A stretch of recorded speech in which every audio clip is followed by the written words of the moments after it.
Et salut tout le monde. Bon, on se retrouve aujourd'hui pour une vidéo où je vais vous présenter mon 4x4, donc qui est un Nissan Patrol Y61 7 places, donc la version longue. Voilà, je vais vous expliquer un petit peu le choix du véhicule et surtout je vais vous montrer comment j'ai réalisé mon aménagement, donc comment j'ai aménagé ce véhicule qui nous sert un petit peu pour le tout-terrain mais qui nous sert principalement comme véhicule de voyage.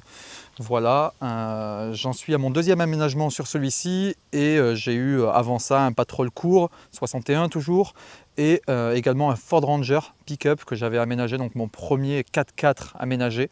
Et avant ça, j'avais un van, donc voilà, j'en suis pas à mon coup d'essai. J'ai fait plusieurs aménagements pour des amis également, vu que je suis un petit peu un touche-à-tout. Donc voilà, je vais vous donner mon retour et vous faire un petit peu des conseils sur ce que je pense être bon et moins bon, les erreurs à éviter, voilà, tout ça. On va faire le point. Alors, je vais vous commencer par vous présenter mon Patrol. Donc voici donc la bête vue de l'extérieur. Alors je me suis dit que pour en parler, on allait commencer par vendre ses capacités, bien évidemment. Si on choisit de prendre un 4x4, c'est pas pour rien. Voilà, on va étudier un petit peu nos besoins et les possibilités de ce véhicule. Alors pour le Patrol, bien évidemment, comme pour pas mal d'autres 4x4 de ce type, avec deux ponts rigides, je vais vendre bien évidemment les mérites de la flexibilité. Voilà. On est sur un 4x4 qui se tord très facilement dans tous les sens, ce qui va permettre bien évidemment d'effectuer de jolis croisements de ponts et de passer dans des endroits pas mal fracassés sans prendre le risque de lever une roue, de partir, de basculer. Voilà, c'est un véhicule qui a une très très bonne flexion. Et ça, c'est vrai que sur les pistes un peu difficiles, ça le rend quand même très efficace. Voilà. Du coup, ce 4x4 là, c'est un Y61 des années 2000 avec un moteur 3 litres. Alors le Nissan Patrol, pourquoi j'ai choisi ce 4x4? Déjà parce qu'il a de la gueule, on est d'accord, il a vraiment de la gueule ce 4x4. Je l'ai acheté 100% d'origine, donc ça c'était un de mes critères vraiment premiers.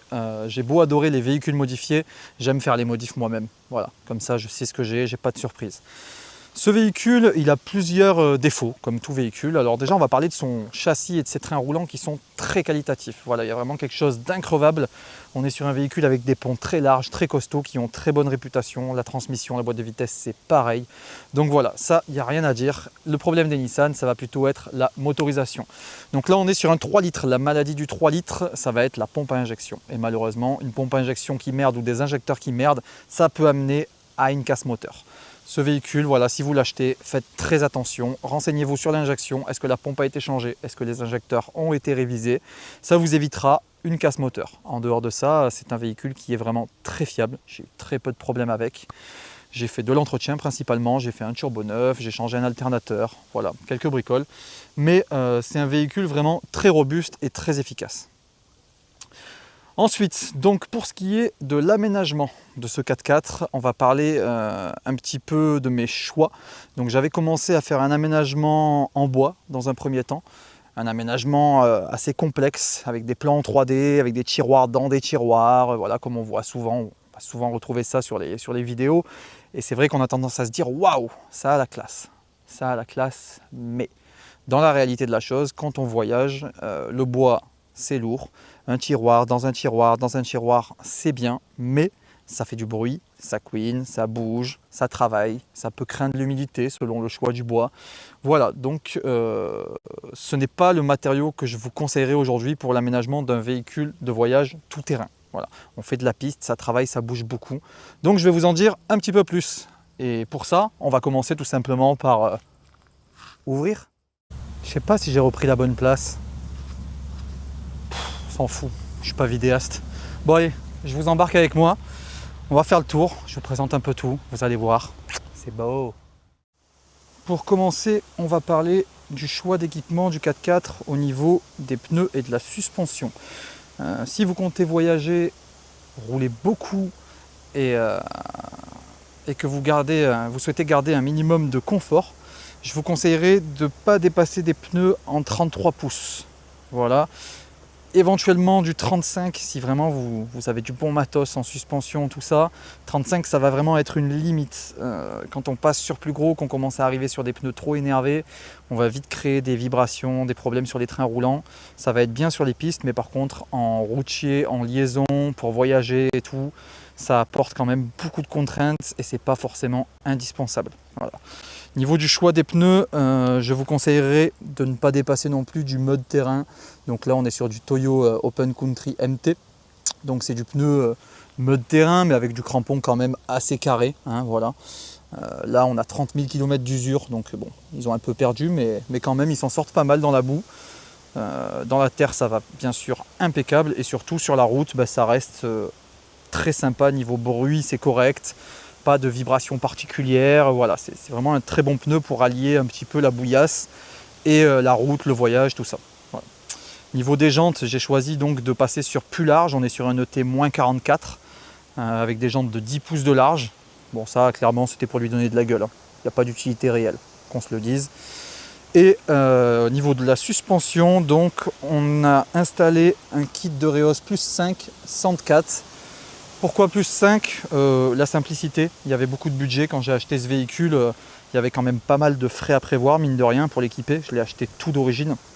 Donc voilà, j'ai voulu rester sur un tarif raisonnable. Dès qu'on va commencer à passer sur du 7,5 voire du 10, on va avoir beaucoup plus de modifications de la suspension à apporter. Et pareil, pour du voyage, on va vite être contraint au niveau de la hauteur, hein, on va vite être embêté sur les pistes. Il ne faut pas non plus avoir un gros monster truck qui passe plus nulle part, même si ça a de la gueule, on est d'accord. Ça dépendra de vos choix, ça dépendra d'où vous souhaitez voyager, de l'utilité que vous aurez de votre véhicule. Moi, je vous conseillerais de rester entre un plus 5 et un plus 7,5, ça suffit largement. Au niveau des équipements techniques, bon, non indispensables, mais qu'il est sympa d'avoir, on aura ajouté donc pare-choc avant, pare-choc arrière en acier blindé. Ça, ce sera pour tout ce qui est petite piste, arbres, collision malheureusement parfois, selon où on veut passer, et surtout pour tout ce qui est dépannage, treuillage. Voilà, on a des anneaux un petit peu costauds, c'est quand même du solide. On a une platine de treuil ici avec un treuil d'environ 6 tonnes, donc c'est un treuil Vévor. Hein. Je n'ai pas de partenariat encore une fois avec qui que ce soit, je vous donne juste la marque de mes équipements. Je vous dis où les acheter si vous avez envie d'acheter ce modèle, voilà. Mais ça s'arrêtera là. Bon, treuil très efficace que j'ai utilisé déjà pas mal de fois et même bien tanké. Donc qui fonctionne très très bien, le Vévor. 13 500 LBS si vous le recherchez sur internet. Voilà, après on aura ajouté un petit schnorkel pour les passages à gué. Pas indispensable non plus. Honnêtement, quand on a un 4x4 de voyage, on ne va pas l'inonder dans la rivière comme un 4x4 de tout terrain pur et dur. On aura ajouté une barre de LED, ça c'est pour l'éclairage sur les pistes quand on roule un petit peu de nuit et tout. C'est vrai que c'est un confort, c'est vraiment un plus. Parce que l'éclairage d'origine sur les pistes c'est vite limite, on voit pas très bien. On aura ajouté également des vitres teintées, donc ça vraiment pour moi c'est un indispensable. Déjà vous garez votre véhicule, vous allez faire une rando à pied, les gens ne voient pas spécialement ce qu'il y a à l'intérieur et surtout on isole de la chaleur. Hein. Voilà, ça c'est vraiment important pour moi. Donc ouais, vitres teintées sur le 4x4 c'était du non négociable. À l'intérieur on va retrouver quelque chose de très simple pour ma part, donc libre à chacun de se faire les installations avec des tablettes énormes de navigation, tout ça, hein. Je trouve ça très bien d'ailleurs. Moi j'ai opté pour quelque chose de simple, voilà, j'ai un autoradio Atoto, autoradio chinois, hein, clairement qu'on se le dise. Ça fait 5 ans que je l'ai eu dans plusieurs véhicules, hein, je le récupère à chaque fois, qui permet d'avoir le CarPlay, de faire la navigation, tout ça. Voilà. Après j'ajoute mon téléphone sur un support ici avec un support de tablette bien costaud qui ne bouge pas et je navigue entre téléphone et l'écran de l'autoradio, voilà, pour utiliser les pistes. Ensuite on va parler également de la CB. Alors ça pour moi la CB c'est un indispensable dans le 4x4 quand on voyage à plusieurs. Voilà. Pour la communication vraiment non négociable. Une CB aujourd'hui même en neuf ça va vous coûter avec l'antenne et les câbles maximum 150 balles si vous prenez une entrée de gamme, il n'y a pas besoin de plus. Donc voilà, la CB c'est vraiment pour moi quelque chose d'indispensable pour la communication quand on est à plusieurs véhicules, pour se prévenir des dangers, pour se prévenir des impasses, des cul-de-sac, attention, il y a un cycliste, attention je ne sais quoi, sur les pistes. Voilà, pour moi c'est non négociable, la CB c'est impératif. Ensuite, on va passer à l'arrière. Donc ce véhicule, j'ai souhaité le laisser en 5 places comme vous voyez, parce que je l'utilise quand même régulièrement en dehors des voyages. Ça encore une fois, libre à chacun, si vous avez un véhicule court, un véhicule long, Voilà, les variantes vont être différentes. Ça va être des choix vraiment stratégiques en fonction de la taille de votre véhicule et de l'usage que vous allez en faire. Voilà. Moi, pour moi, 5 places, c'est parfait. J'ai assez de place à l'arrière. J'ai enlevé les 2 sièges strapontins pour faire tout mon aménagement. Et je bascule quand même mes sièges. J'ai quand même des possibilités. Je vais vous présenter un petit peu tout ça. On passe donc par ici pour présenter donc le haut-vent et la tente de toit. Alors ça, pareil, pour moi, bien évidemment indispensable. La tente de toit, on dort dedans, pardon. Libre à chacun. Alors, pour commencer, je pense qu'on peut effectivement faire un aménagement où on dort à l'intérieur du véhicule. Quand on ne veut pas mettre un trop gros budget, on va faire quelque chose avec un petit matelas amovible, ça ira très bien. Si vous avez un budget un peu supérieur, bien évidemment, je vais vous conseiller de passer sur une tente de toit. La tente de toit, pour ma part, j'ai choisi une coque rigide, donc c'est une Swiss King Tundra 140. Voilà, cette tente, je l'utilise depuis 4 ans facilement, je pense. J'en suis très content, elle n'a pas bronché, la toile est toujours impeccable, les fermetures éclairs sont costauds. Elle est vraiment très fonctionnelle, la coque est vraiment solide parce que on utilise parfois des pistes avec beaucoup de branches, tout ça, donc la coque en a quand même pris plein la figure. Malgré ça, elle n'a pas bougé, elle a juste un peu terni. Il faut savoir que mon véhicule dort dehors H24, hein, donc même quand elle était sur mon pick-up ou mon ancien Patrol, c'était la même tente, elle était au soleil, elle prenait la pluie, tout ça quoi. Donc voilà, elle reste toute l'année sur le 4x4. Osons vous dire que dans le sud, elle morfle et elle nous le rend plutôt bien parce que l'étanchéité est bonne, la coque est solide, voilà, à part la peinture qui est un peu ternie, elle est toujours nickel. Et maintenant, le haut-vent. Donc le haut-vent, c'est un 2x3 mètres. La marque inscrite dessus, c'est Kings. Alors ce haut-vent, clairement, il y a pas mal de fournisseurs qui vont vous proposer le même avec des marques différentes. Voilà, moi, il vient de chez Wallaby Store. Le prix était très sympa. On était en dessous de 300 € de mémoire pour un haut-vent assez long. Ça aussi, c'est un indispensable quand vous avez des météos très ensoleillées ou au contraire des météos pluvieuses. Celui-ci est étanche, donc vous le baissez un petit peu, vous faites une petite pente et vous vous retrouvez à l'abri de la pluie. Faire attention, on s'est fait surprendre au niveau des UV. Il ne filtre pas en totalité les UV, c'est-à-dire que si vous restez 4 heures sous un plein soleil, sous votre haut-vent, vous aurez droit à un petit coup de soleil qui va bien. Ce haut-vent rétractable, donc les mailles ici qui se replient à l'intérieur là-bas, je vous montre de plus près, donc ils viennent se ranger ici, et les pieds ici qui viennent se ranger ici. Et après donc on vient tout simplement l'enrouler sur lui-même, tac, tac, tac, jusqu'à le rentrer là-bas et refermer la bâche. Allez, on va passer sur la présentation plus concrète de l'aménagement de la partie existentielle de ce véhicule.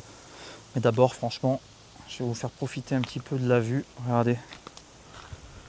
On est au bord du Rhône, il fait beau. Il y a un petit peu de vent, c'est le sud. Je ne sais pas si on l'entend avec le micro, il y a quand même la bonnette. Petite prise de vue différente. Donc je vais commencer par vous parler des coffres que j'ai sur le toit du véhicule.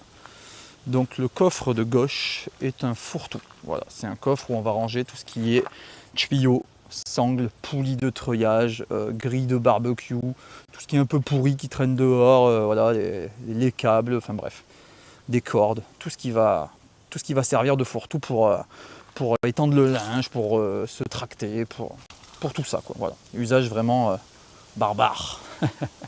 Ensuite, on va retrouver une bouteille de gaz. Bouteille de gaz donc que j'ai choisi de mettre à l'extérieur, gain de place. C'est un cube gaz, donc la bouteille est en plastoc, aucun risque donc de la laisser à l'extérieur. Il n'y a pas de brûlure ou autre, la carcasse reste à peu près froide. Voilà, la hauteur, on dépasse à peine de la tente de toit, donc c'est pas gênant. Et il faut savoir qu'une bouteille de gaz, il n'est pas préconisé de la coucher. Donc voilà, dans ma config, on va dire, je manquais un peu de place à l'intérieur, j'ai choisi de la mettre ici. Ça fait 2 ans qu'elle est là, ça bronche pas, j'ai jamais eu de soucis, jamais été embêté. Voilà. Si vous souhaitez faire pareil, sachez que ça passe. La caisse de droite, c'est notre système de chauffage, c'est notre Webasto, donc pour les nuits froides en montagne. Ça aussi, selon ce que vous souhaitez faire, hein. Si vous restez sur la Côte d'Azur, dans les parages, que vous partez qu'en été, il n'y aura pas d'intérêt. Si comme nous, vous commencez à changer de pays, à aller en altitude, à fréquenter les montagnes et à aimer partir même sur des mi-saisons, voire saison hivernale, le chauffage, ça va devenir un plus, voire un indispensable. Ici donc, je l'ai aménagé dans une petite caisse en ferraille sur le toit, dans une cantine. On a l'entrée d'air ici de la ventilation. Ici, l'entrée d'air de la motorisation, donc ça fonctionne au gasoil. Et ici, l'échappement de la motorisation. Et sur le côté, l'échappement de la ventilation qui nous servira à brancher un tuyau et à l'envoyer dans la tente pour avoir de l'air chaud. Cet échappement là, il y a un tuyau qui se raccorde dessus que je fais partir vers l'arrière histoire de ne pas s'enfumer la tronche. C'est bien foutu, je vais vous montrer l'intérieur de la caisse. Voici donc mon petit bazar pour le système de chauffage. Donc ici on va retrouver notre tuyau de ventilation qu'on va déplier, qui se rétracte sur lui-même et qu'on va envoyer dans la tente pour amener le chauffage à l'intérieur de la tente. Voilà, ensuite on va retrouver donc notre moteur, notre ventilo de Webasto qui est ici. Donc clairement pareil, c'est quelque chose qu'on va pouvoir trouver sur internet, Amazon, AliExpress, Vevor. Voilà, libre à chacun de l'acheter là où il veut. C'est ce qu'on appelle plus communément du Shinasto. Ça fait 2 ans qu'on l'utilise, on en est ravis, on a eu plusieurs bons retours avant de se décider. On hésitait à prendre de la grande marque ou à rester sur quelque chose de plus modeste. Puis clairement, tout le monde nous a vendu que c'était largement suffisant. Donc voilà, on a choisi de partir sur ça. Donc là, j'ai raccordé l'entrée d'air ici, la sortie ici. J'ai ajouté un réservoir additionnel de gasoil, donc ça libre à chacun de le brancher sur votre réservoir de gasoil du 4x4 ou une annexe. Ce kit est fourni avec un réservoir déjà de base, bon ça c'est un autre que j'ai acheté séparément pour qu'il rentre dans la caisse. J'ai à peu près de mémoire 8 litres de carburant, 8 ou 10 litres. Voilà, on a ici la petite pompe, voilà, par impulsion qui vient gaver de gasoil. Ici la commande donc qu'on va pouvoir mettre à l'intérieur de la tente avec l'écran qui va nous dire la température, la vitesse de ventilation, tout ça. Hop, qu'on reclipse cela. Et on a aussi une télécommande à distance juste pour allumer, éteindre et hop, plus et moins tout simplement pour augmenter la vitesse de ventilation. C'est pas mal, ça fonctionne bien, ça se branche en allume-cigare pour ma part. Voilà, j'ai mis un petit allume-cigare à l'intérieur du 4x4 en supplément à l'arrière pour venir brancher notre chauffage. Ici vous avez le petit tuyau qui sert pour l'échappement du moteur. Donc tuyau qu'on vient mettre ici, excusez-moi pour le cadrage. Voilà, on le raccorde tout simplement ici, vers le haut, vers l'arrière en fonction du vent, pour pas s'enfumer la couenne, tout simplement. Allez, on range tout ça et on va passer à l'intérieur du 4x4. Donc, comme je vous l'avais expliqué, cet aménagement dans ce 4x4, c'est le deuxième. J'avais fait un premier aménagement tout en bois, très sophistiqué. J'avais fait des plans 3D mobiles et tout, pour avoir des tiroirs dans des tiroirs, tout ça. C'était beau sur le papier. Je suis parti en vacances une fois avec et à l'usage, pas du tout pratique. En roulant, beaucoup de bruit de bois, de couinement, de scie demi, enfin bref. Je suis rentré, j'ai tout fracassé. Tant pis, j'ai perdu du temps, j'ai perdu de l'argent. Des fois, il faut accepter qu'on a fait des erreurs et on repart en faisant mieux. Donc, pour ce deuxième aménagement, j'ai opté pour de l'acier. Alors, de l'acier, vous allez me dire, c'est lourd aussi. Non. On va prendre un châssis en tube creux, en profilé carré. Donc, quelque chose qui n'est pas spécialement lourd. Je ne sais pas si on voit quand je déplace le frigo. On est sur un petit châssis. C'est vraiment pas lourd et on a juste une planche de bois sur le dessus pour faire le plancher. Là, on va retrouver un tiroir compartimenté. Donc ce tiroir fait à peu près 1 mètre de long. Des glissières avec des crans de verrouillage ici et ici pour éviter qu'ils se barrent quand on roule. Voilà, donc des compartiments faits à l'intérieur, compartiments amovibles là et là, en fonction de ce que vous voulez charger à l'intérieur de votre tiroir. Compartiment indispensable, parce que quand vous avez un grand tiroir, dès que vous prenez un truc, tout le reste se casse la gueule, c'est infernal. Donc là, vraiment, la stratégie, c'était de faire un endroit où on va stocker sopalin, PQ, voilà, le café, les bouteilles éventuellement, l'huile qui s'est cassé la gueule ici. Voilà, on va stocker un petit peu tout ce qui est bouteille. Bouteille de lait, on boit du lait des fois, on boit pas que du whisky. Là, bon, c'est un peu le bazar, je suis désolé. On retrouve le PQ, mais on retrouve surtout le nécessaire pour la popote. Donc ici, ça va être tout ce qui est agrumes, épices et compagnie, les sachets de thé, de café, tout ça. On va retrouver les couverts, sel, poivre, tout ça. Et là, on va se réserver une petite boîte en plus où on vient mettre tout ce qui est cuisine rapide, si je puis dire, boîte de conserve, tout ça. Voilà. On a un petit réchaud à gaz portatif. Donc ça, c'est un réchaud que j'utilisais beaucoup en moto. On a deux petites casseroles. À l'intérieur, on a la bouteille de gaz type Décathlon, pour ne pas les citer, et une petite tête qui vient se visser sur le dessus et se déplier. Très pratique, on a la petite et la grande casserole, tout prend très peu de place. Ce réchaud, on l'utilise donc pour faire des petites boîtes rapidos ou pour faire réchauffer des cafés solubles. Enfin voilà, c'est un réchaud qui se déploie très vite, qui prend peu de place, très pratique en bivouac. Ensuite, pour la suite, on va avoir un bac pour faire la vaisselle, bien évidemment. La bassine, c'est encore un indispensable du voyage. Quand on part en voyage, on va avoir tendance à consommer beaucoup d'eau assez facilement. Donc pour faire la vaisselle, voilà, remplir une bassine avec de l'eau claire, faire toute notre vaisselle, rincer, consommer le moins d'eau possible. Ensuite, on va retrouver bien évidemment tout ce qui est planche à découper, des cuillères, des casseroles, voilà, hein, tout ce qui sert à la popote, les assiettes, les verres, les bols, tout ce qui est vaisselle, enfin bref, c'est là-dedans. Et notre dernier compartiment qui est vide ici, qui nous sert pour tout ce qui est provisions et nourriture. Donc là, voilà, on met des pâtes. Par ici, donc, on a fait simple. À la base, il y avait juste le plancher, on mettait nos affaires sur le dessus, puis on s'est dit qu'on manquait de petits rangements. Donc, petit rangement, on a rajouté deux toutes petites commodes avec des verrouillages ici et ici. C'est du fourre-tout, voilà. Hein. On va avoir, je sais pas, des piles de rechange pour le chauffe-eau, on va avoir des câbles de chargeur, on va avoir des petites serviettes pour s'essuyer les mains, des chiffons, tout ce qui va servir au quotidien, bien évidemment. On en a un de ce côté et un dans l'autre sens, accessible de l'autre côté, par l'intérieur. Sur le côté, donc, on a fixé notre chauffe-eau. Alors là, au niveau du chauffe-eau, je vais vous donner 2-3 conseils. Erreur qu'on a fait, on est parti sur un 10 litres. 10 litres, c'est beaucoup trop gros. D'ailleurs, quand j'y pense, au niveau des puissances et des quantités, le Webasto, le chauffage, 2 ou 3 kg. Ne prenez jamais plus. 5 kg, c'est énorme, ça chauffe beaucoup trop. Vous allez l'allumer, vous avez pété de chaud dans votre tente, c'est pas la peine. 2 ou 3 kg maximum, ne faites pas cette erreur. Et donc l'erreur pour le chauffe-eau, pareil, 5-6 litres, ça suffit largement, c'est moins encombrant. J'ai commandé celui-là il y a 4 ans de ça. Je l'ai toujours, même si j'aimerais bien le changer, mais voilà, comme vous le voyez, il prend quand même pas mal de place et ça n'a pas de réel intérêt. Vous prenez un petit Camplux, pour ne pas les citer une fois de plus, un 6 litres, je pense que je passerai sur ça. Ça fait largement le taf. Donc ici, mon chauffe-eau, il vient hop, se verrouiller et on le sort. Hop, on le remet là-bas dans son attachement, dans son encoche, dans son attachement. Et on revient le clipser ici. Voilà, c'est simple, c'est rapide, c'est efficace. Là, on retrouve une caisse. Alors aujourd'hui, il y a du matos dedans, rien à voir, mais en temps normal, c'est notre valise. Voilà, ici, on vient ajouter toutes nos affaires, toutes nos fringues. On s'en fait souvent une deuxième qu'on met sur la banquette arrière quand on part un petit peu dans des endroits où en bas il fait chaud et en haut il fait froid. Il faut quand même avoir un peu de tout, des shorts, des tongs et des vestes et des chaussures de rando. Parfois, ça prend de la place. Donc voilà, on a deux petites caisses comme ça qui nous servent de valise.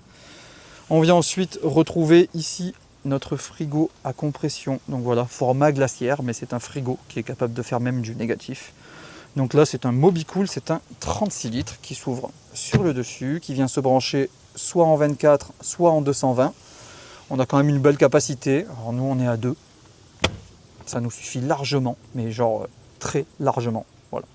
C'est un très bon frigo, je l'ai depuis 4 ans, j'en suis content, il fonctionne très bien. Sur le côté, pour rester à cet étage-là, on va retrouver nos chaises de camping qu'on glisse sur le côté. Et je ne sais pas si on voit ici la toile de tente, donc qu'on encastre dessous contre la vitre, pour la douche. Donc ça, c'est la tente de douche type Quechua, là, les tentes un peu hautes, pour prendre la douche. Et côté passager, attendez, je vous montre de suite, vu que c'est en accord avec la douche et qu'après je vais oublier, le tapis de sol de madame, c'est un gros tapis en caoutchouc qu'on vient mettre par terre quand on prend la douche, tout simplement. Et là, petit instincteur. Au niveau donc de l'installation électrique, donc une petite plaque que j'ai fraîchement refait. À la base, j'avais un bout de bois dégueulasse avec un sectionneur ici, donc sous le compartiment moteur. j'ai un sectionneur manuel, ça libre à chacun. J'ai installé une double batterie. On peut également avoir une batterie nomade, ça se fait beaucoup aujourd'hui, c'est très simple. Batterie nomade qu'on va recharger avec des panneaux solaires, tout ça. Bon, ça c'est vraiment un choix propre à chacun, selon l'utilisation que vous en avez. Si vous partez souvent, pas souvent, si vous partez avec des véhicules différents, que vous aimez avoir une batterie que vous pouvez embarquer partout, la batterie nomade c'est génial. Moi j'ai qu'un véhicule de voyage, j'ai installé une double batterie à gel dans le compartiment moteur. Un sectionneur manuel parce que j'avais un coupleur automatique, il a lâché 2 fois, ça m'a gavé. Donc voilà, quand on arrive en bivouac, on sectionne manuellement, on protège notre batterie de démarrage et on consomme l'énergie uniquement de notre batterie auxiliaire. Donc là, un sectionneur pour venir allumer hop, tout le bazar à l'arrière. Ici, nos fusibles, tout simplement. Et en dessous, notre tableau de commande. Alors vous ferez pas gaffe, j'ai cassé un interrupteur récemment, il est en commande. Donc c'est l'interrupteur qui me sert à allumer mon voltmètre qui est ici et à connaître le voltage de ma batterie. Voilà. Ici on a 2 prises USB qui vont nous servir pour recharger les téléphones, les caméras, tout ce qu'on utilise. Ici on a un bouton d'éclairage, donc ça c'est l'éclairage qui est là, hop, et qui nous sert pour la popote. Voilà. Et ici on a le bouton de la pompe pour se laver. Donc là je vais aller de l'autre côté et je vais vous présenter un petit peu ce système. D'abord sur la porte à l'arrière, donc isolation thermique malgré les vitres teintées. Je vais remettre la lentille. Pof. Donc isolation thermique qui va nous protéger un petit peu tout ce qui craint la chaleur. Donc à l'arrière le frigo, l'alimentation, tout ça. Voilà. En supplément des vitres teintées, on a laissé cette petite isolation thermique qui tient avec des ventouses. Là, on va ranger tout ce qui est lingettes de nettoyage, vaisselle, rechange de gaz. Voilà, bon, là, vous avez les allumes-feu, le câble de charge pour le ventilateur, le câble long qui va jusqu'à la tente. C'est un fourre-tout. Voilà, on va mettre les éponges, on va mettre tout ça. Là, on retrouve une tablette amovible. Donc là, c'est notre plan de travail pour couper le sauciflard, c'est notre plan de travail pour cuisiner, faire la popote. Quand on n'a pas envie de sortir la table, par exemple, c'est vrai que c'est pratique. Pour le repas du midi, par exemple, en général, on ne s'arrête pas trop longtemps le midi, on campe mieux le soir.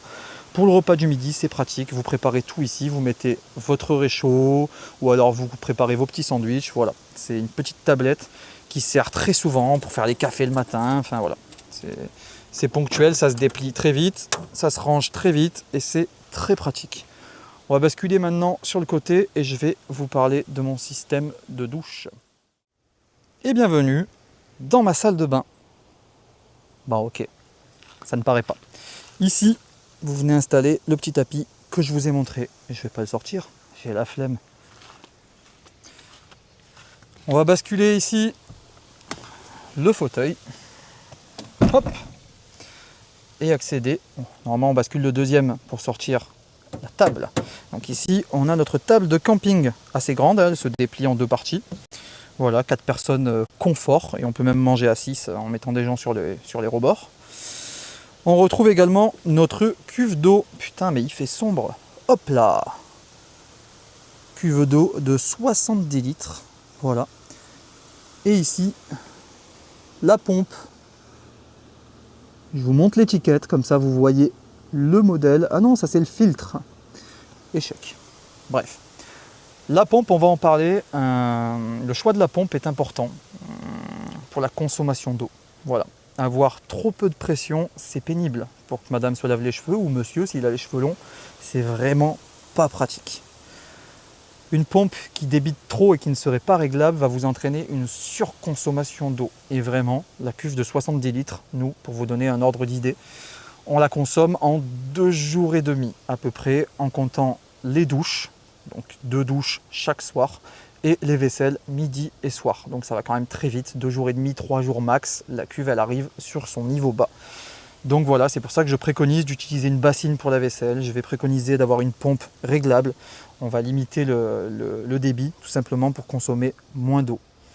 Ici, on va avoir notre remplissage. Donc j'ouvre cette vanne. Et on va utiliser un tuyau extensible avec un stobli. Hop, si je bascule, c'est encore mieux. Voilà, donc on va utiliser un stobli ici, un tuyau extensible. Et là, vous l'amenez où vous voulez en voyage. Ça va vous servir à pomper de l'eau partout. Donc là, je vous invite à acheter un raccord avec ce qu'on appelle un voleur d'eau. Donc ça, c'est mon ami Olivier, Dust and Trip, sa chaîne YouTube, qui m'a parlé de ce raccord. Et effectivement, c'est très pratique. C'est un tuyau en caoutchouc avec un collier qui vient se serrer et ça nous permet de prendre de l'eau n'importe où. Voilà, même s'il n'y a pas de vis pour venir visser votre tuyau ou de stobli, vous allez quand même arriver à vous raccorder et à remplir sur une fontaine votre cuve d'eau. Donc l'eau, c'est primordial au bivouac, hein. Donc votre installation d'eau, ne la négligez pas. C'est vraiment quelque chose d'important. Ici, je vous présente un peu mieux donc du coup la pompe. Vévor, encore une fois. Oh là là, mais ils sont fournisseurs, eux. Et c'est un modèle DPHC T42. Donc cette pompe, on va avoir une membrane avec un réglage. C'est pas mal. On a une très bonne pression et on peut un petit peu réduire si besoin, si on trouve qu'on consomme trop justement, qu'on n'a pas besoin d'autant, on peut venir la régler. Donc très pratique. Ici, on a un filtre et surtout, on a une régulation automatique. Il y a des pompes qui forcent H24, celle-là, dès qu'elle est en pression, elle s'arrête et elle redémarre quand il y a besoin. Ça vous évitera de péter des tuyaux et surtout, ça vous évitera de faire forcer votre pompe et qu'elle claque. Ici, un tuyau que je ne vais pas sortir, hein, mais qui se déploie pour accéder avec un pommeau à l'eau froide en direct. Donc pratique pour se rincer les mains, rincer les pieds, rincer ce que vous voulez. Ça vous regarde. Et ce tuyau, on va dévisser le pommeau et venir l'utiliser sur le chauffe-eau qui est là. Donc là, on repasse à l'extérieur. Chauffe-eau donc, pour notre part, qu'on utilise ici. On vient le suspendre là. Donc on l'amène ici. On le raccordera donc avec un tuyau de gaz qui se trouve dans la fameuse caisse fourre-tout et le gaz qui est sur le toit. Donc tuyau de gaz qui part sur notre bouteille de gaz. Alors pour le choix du gaz, vous avez propane et butane. Faites attention, il y en a un qui craint beaucoup plus le froid qu'un autre. Donc voilà, je vous conseille de bien vous renseigner selon vos voyages. Encore une fois, butane ou propane, si vous allez dans le froid, faites le bon choix. Waouh, quel slogan! Chauffe-eau qui s'installe donc ici, on vient raccorder notre tuyau d'eau froide dessous. Et ensuite, on vient prendre notre petit tuyau bleu extensible qui est ici, avec le petit pommeau pour prendre notre douche, donc en sortie d'eau chaude. Chauffe-eau instantané qui fonctionne donc au gaz et uniquement avec des grosses piles. Alors je ne sais plus le modèle, mais vous savez, ces très grosses piles qu'on retrouvait dans les Maglite à l'époque. Voilà, donc toujours avoir des petites piles de rechange, que dis-je, dans la boîte à gants. Un voltmètre, des fusibles, tout ça aussi. Et voilà les fameuses piles. Hop. Outillage mécanique de base, une petite boîte à outils toujours. Hein. Ça pareil, le voltmètre pour prendre des mesures, des petits colliers de rechange, voilà tout ce qui est dans les portières un peu. Bon, bien évidemment des frontales pour la nuit, des lampes d'appoint, recharge avec dynamo, ça là elle est pas mal. Décathlon, merci. Voilà, bon, des sacs poubelles pour ramasser vos merdes, mais ça c'est évident, je vous en parle même pas. Et donc ici la douche, pour y revenir, voilà, notre chauffe-eau qui fonctionne avec du gaz et uniquement avec des piles pour allumer l'écran. Vous choisissez votre température, vous réglez votre petite douche. Pour le confort, si vous n'êtes pas en pleine nature et qu'il y a du monde, vous pouvez mettre votre tente de douche ici tout simplement, ou quand il fait froid, c'est très pratique. Nous on l'utilise peu parce qu'on voyage vraiment et on essaye d'aller bivouaquer en pleine nature. Donc là on rentre d'un voyage Italie, Slovénie, Croatie, Bosnie et très franchement la tente de douche, on l'a utilisée 2 fois. C'est même pas la nôtre, c'est celle d'Olivier qu'on a utilisée. Merci à lui, je me suis pas fait chier à déplier la mienne. Ici, c'est pas un chantier toiture, non, non. Là, on monte dans la suite parentale. J'ai pas d'enfant, et alors? Donc ici, dans cette Tundra 140, on va retrouver 4 grandes fenêtres. C'est pas mal parce que ça permet d'avoir de la vue, tout simplement. On va retrouver des moustiquaires à chacune de ces fenêtres. On va retrouver ici une porte zippée de chaque côté avec des petits trous. On peut mettre des petites barres de fer un petit peu flexibles et se servir de cette toile comme d'un auvent. Voilà, donc ces petites toiles, on peut soit les attacher, les enrouler, soit les déployer ici. Quand je vous parlais des bâches que j'ai coupées, en fait cette tente, elle a 2 auvents de chaque côté. Elle a le petit ici et le gros qui va jusqu'à là-bas et qu'il faut déplier ici. Sauf que qui dit auvent dit barre de fer à ajouter. 1, 2, 3, 4, 5, 6, 7, 8 de l'autre côté. Je ne vous fais pas un dessin, quand vous faites un bivouac à un endroit différent chaque soir, c'est pénible. Voilà. Donc moi, je ne leur trouvais pas de réelle utilité. C'est joli quand c'est déployé, ouais, c'est sûr, mais ça fait un truc de plus à déplier et à ranger à chaque fois. Et surtout, quand il y a du vent, l'air il s'engouffre dedans, ça bouge, ça fait du bruit. Voilà. Je trouve que c'était un défaut sur cette tente, donc j'ai choisi de supprimer le grand haut vent, je l'ai coupé. Voilà, je regrette pas du tout. Le dernier voyage était beaucoup plus agréable sans ces hauts vents. Donc on a le haut vent ici, hein, et de l'autre côté là-bas, le même. Ces élastiques, on les défait, donc c'est pour aider à refermer la tente, tout simplement, quand on la replie. On a des vérins ici, ici et les mêmes de l'autre côté, sur des bras articulés. Des petits rangements là-bas pour mettre les chaussures de chaque côté. Et ce qu'il y a de bien avec cette tente, c'est qu'on a le filet au plafond et surtout, elle est capable de garder une couverture ou un énorme plaid. On ne se rend pas compte, mais ce plaid, il est gigantesque, il est épais comme pas possible. Et les oreillers, voilà, donc on va laisser les oreillers, on va laisser la couette, on va laisser les duvets, on va tout laisser dedans. Cette tente se referme bien et ça, pour moi, c'est vraiment un must. Si vous avez moins de budget, bien évidemment, vous pouvez rester sur une tente type portefeuille. Ça dépendra aussi de la place que vous avez sur le toit de votre véhicule, hein. Cela va de soi. Donc là, on a un véhicule qui est assez long, hein. J'ai mis la tente plus les caisses. Sachez que sur un patrol court, ou quelque chose comme, je sais pas, un Toy, un Pajero, enfin quelque chose d'un peu plus court, cette tente passe super bien. Voilà, elle va de l'arrière à l'avant, la largeur, elle fait pile poil le toit, ça dépasse pas, c'est très propre. Voilà, c'est la Tundra 140. Après, vous pouvez mettre, comme je le disais, des tentes portefeuille, il y a des systèmes bien plus aboutis, il y a des modèles bien plus chers, bien moins chers. Voilà, ça c'est libre à vous, vous vous renseignez en fonction de vos besoins. Juste, je vous conseillerais fortement une tente avec une coque rigide. Les tentes portefeuille souvent sont moins confortables, elles vieillissent moins bien. Voilà, il y a quand même pas mal d'inconvénients, on prend un peu plus l'humidité, les matelas sont plus fins. Voilà. Ici on peut refermer avec la couette et les coussins dedans. Je ne dis pas que les portefeuilles ne le font pas, mais voilà.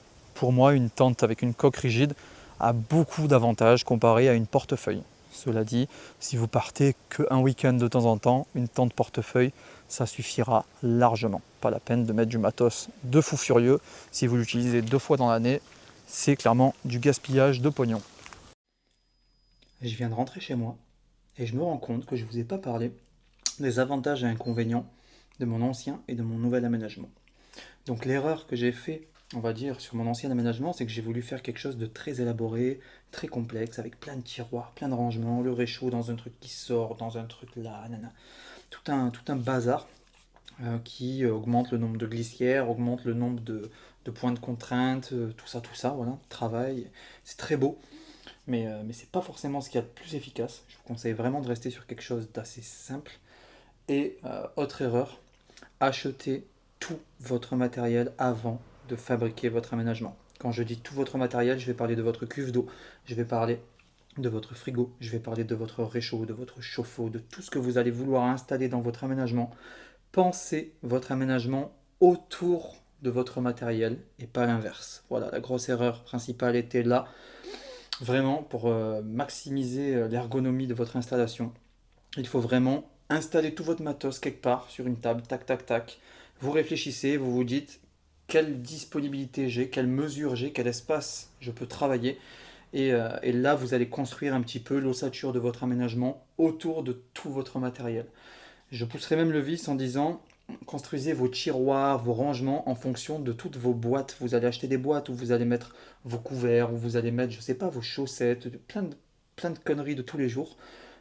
Achetez des boîtes, achetez tous vos rangements, rassemblez vraiment tout ce dont vous allez avoir besoin pour partir en voyage avec votre véhicule et ensuite fabriquer cet aménagement autour de tous ces accessoires. Voilà. Je vous fais une dernière prise de vue du bébé. J'espère qu'il vous aura plu. Si vous avez des questions, vous n'hésitez pas une seule seconde. Vous mettez un petit commentaire. Je me ferai un plaisir de vous faire un retour. Encore une fois, c'est sans prétention aucune.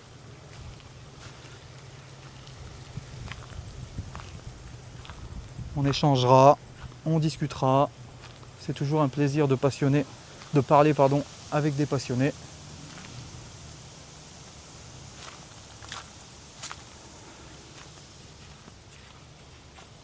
et on se revoit pour la prochaine vidéo.